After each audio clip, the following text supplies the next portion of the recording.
So this is learning target number 4, and I'm doing problems 9.2 and 9.3. So problem number 9 is giving you a table for a cross-country race, and it gives you Leo's velocity at various points throughout the race. It gives you the minutes and the velocity at that certain point throughout the race. And then in part A, it asks you to estimate the area under the curve. So then in part B, it's asking what the area under the curve represents for that scenario.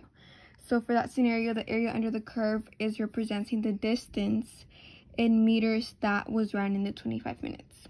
This is because in a velocity versus time graph, the area under the curve, which is when you multiply the time times the velocity for each different point, after you add them up, that area gives you the distance. So basically the area under the curve for that certain graph is giving you the distance. And for 9.3, it is asking you what Leo's average velocity was throughout the 25-minute race. To find average velocity, you divide the total distance by the total time.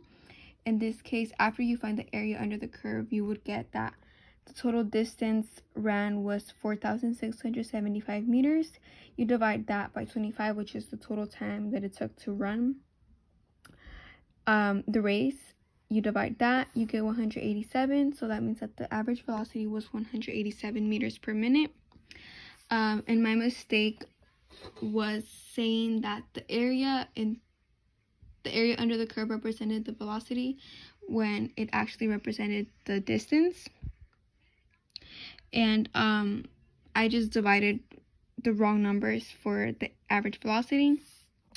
And the key ideas for this is area under the curve, representing what area under the curve, talking about what area under the curve represents, and average velocity.